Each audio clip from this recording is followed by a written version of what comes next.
laws and sort of pressure different groups. And I really think there's going to be sort of a dual world, because most of Illinois is, full of regular people, people that live in the country in small towns, and then you've got Chicago. It really should be its own state. It's kind of crazy, because you Chicago and you look back.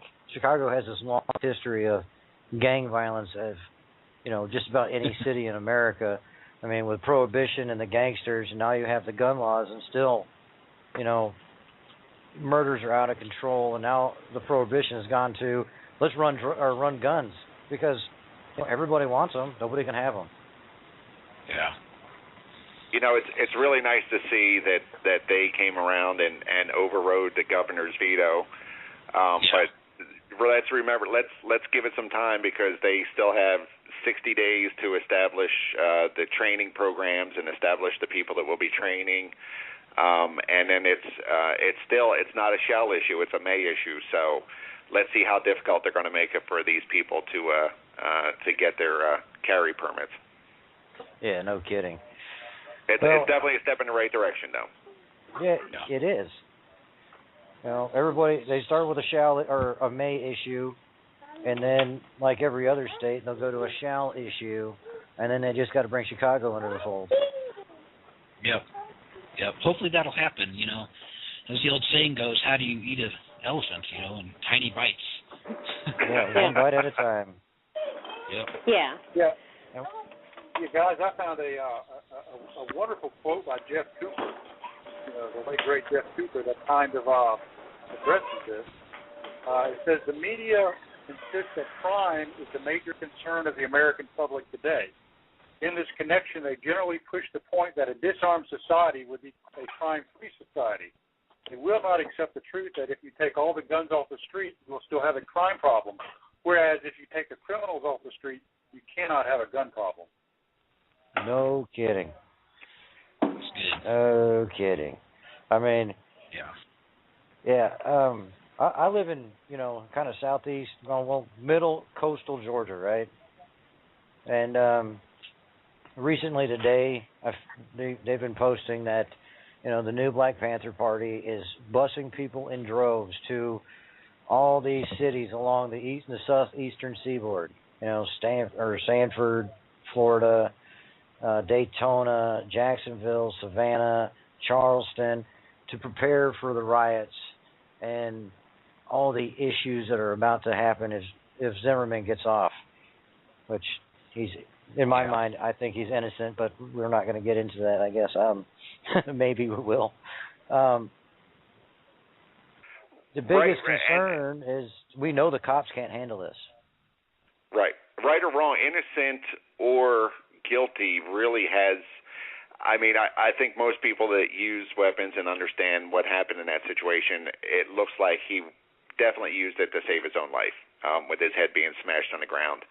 However, that is neither here nor there. If the courts find him not guilty, which already the case should have been tossed out because the prosecution did not prove what it was intending to prove, that is, this country still abides by the rule of law. This is not mob rule. If he is found not guilty, that is something that people just have to deal with. Just like O.J. being found not guilty, sadly, just like the cops that beat Rodney King, they were found not guilty. Take it up in the courts. If they cannot prove their case, that's just the way it is. Many people weren't happy about O.J., but we didn't riot in the streets and go crazy. So they have no right to riot, and it's something that we have to stop tolerating. We have to crack down on this and let them know you will be put down. It doesn't matter your color. If you're rioting and intent on causing harm, that's why we carry guns. Exactly. Yeah. And I think there's something in what you said, and it goes beyond that. Because there's a few people who look at places like Europe, and I grew up in Europe, and say, why do you need guns? Because people in Europe, don't have guns, and of course that doesn't necessarily work out so great for them either. But it works out well enough that you can look at, a developed Western nation that, doesn't seem to have too many more, crime or social issues than us and don't have gun laws, and say, well, so why do Americans, why do we as Americans have to carry guns, and why can't we be more like France or Britain, et cetera? And I think the core of it goes beyond the fact of we carry guns because they're criminals, because it goes to what the heart of America is about, in my opinion, which is something that, growing up overseas and having half my family over there is lacking from that social consciousness, which is that as Americans, we're not asking our government to set up a little, safety net for us and tell us how to live our lives as though we were kindergartners. Well, we weren't.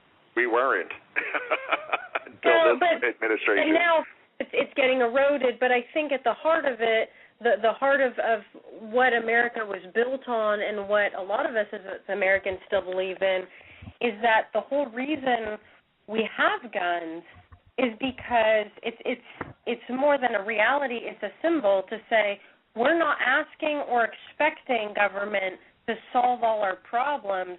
We're telling government we are responsible adults. We will take responsibility for our own safety. We will take responsibility for our own lives.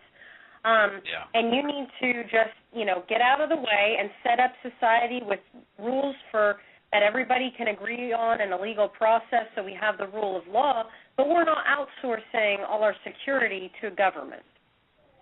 Right. Yeah. It's individual freedom, and with that freedom becomes the responsibility for ourselves and our family. And that's what this country is built on. We are not France. We are not England. We're not anybody in Europe. We are Americans, and we left for a reason, and that's to be free. American exceptionalism should not be looked down upon. We should take pride in it. We should be proud of our liberties, proud of our freedoms, and with that comes the responsibility for ourselves, and that's, part of the decline in this country is too many people want the government to take care of them. Right, and I think that's what I'm trying to say is that, it's not so much that we carry guns because they're criminals. We carry guns because we know the government, whether it's local or federal, we don't expect our government to be able to find and apprehend every criminal before they've committed a crime. We don't expect them to. We have a legal process, but we expect to have the right and the responsibility ourselves for own life security. Right. No law has ever prevented a crime. Laws define the crime. They don't stop them. Exactly. Right, and the irony of it is through the force of arms, through the individual Americans bearing arms, is we transformed ourselves from my mind just went completely blank, from subjects to citizens through the very arms that we hold so dear today. And that's what makes us citizens and not subjects to some crown or king or potentate. Yeah, that would have been impossible, literally impossible, if we had not been armed. If the people of Lexington didn't have rifles, it would have been impossible. Very true. I'm gonna go ahead and pose the question from Dan Meadows on Facebook. He asked for us to discuss where would we be without the Second Amendment or any other amendments. We'd be Europe. That's a good question. Yeah, maybe Europe, even worse Britain. than Europe. We'd be a colony. Oh, it'd be like I don't know, Jamaica.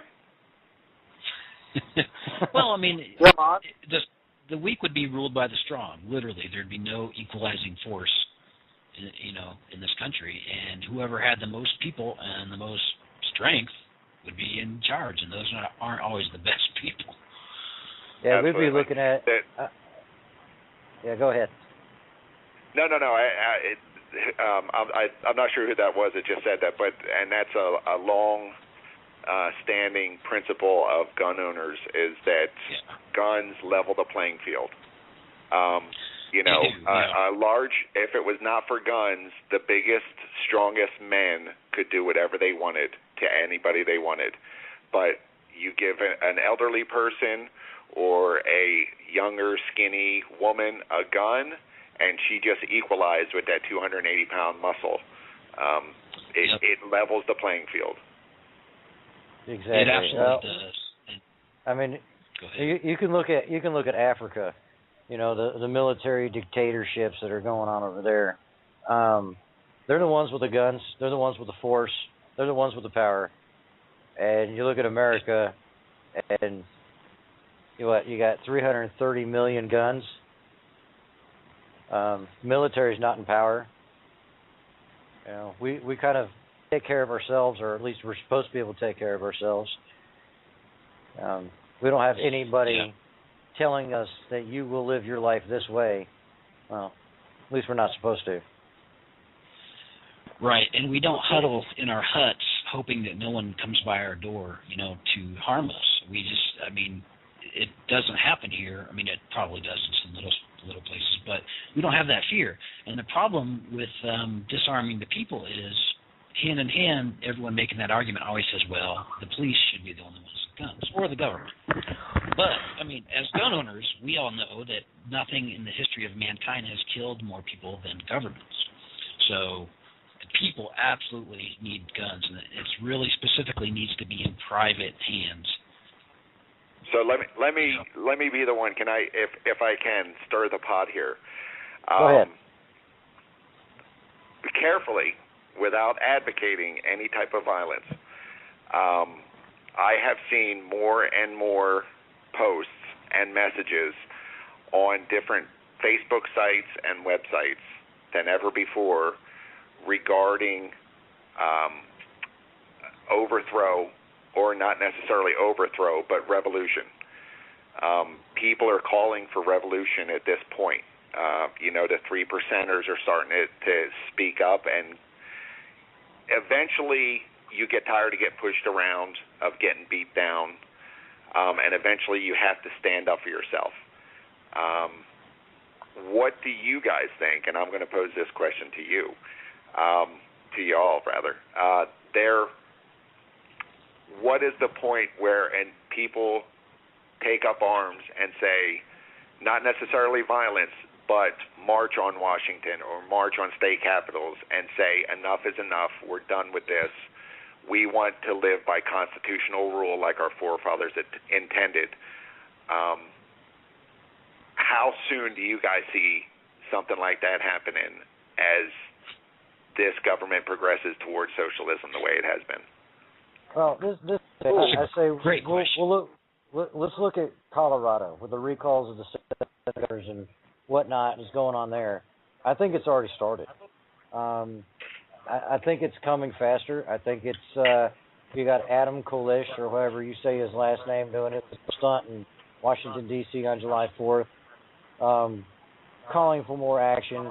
You've got Uncle Sam's Misguided Children on Facebook, 600,000 strong. They're calling for action. Not violent action yet, but action all the same. And I honestly believe it's coming, and it's coming real soon. I don't I think it's by popular push. I think there's a lot of talk on those websites and Facebook groups, and I don't doubt the sincerity of them. But what worries me far more are things such as, massive ammo purchases by Department of Homeland Security. And it worries me much more to see the federal government seeming to prepare for it than the people, because I think as a people we're very patient, and sometimes too much so. And as in Colorado, the push is more, hey, let's go form our own, state, and everybody else can go, crazy, but we want to have, a little sane outpost here. And so it's not, the push is not marching on Colorado. The push is to create their own area to live by constitutional rules. So I'm much more concerned by the fact that the federal government takes it seriously enough to start purchasing massive quantities of ammo, and worried about the push coming from too great of an imposition, just like it did at the time of the Revolution, when it was the constant pushing of the British that finally, set the spark to the kindling. I think there's going to be violent action the day they come and try to take guns away. I think that is the day, just like way back, when British tried to confiscate the firearms, that was the shot heard around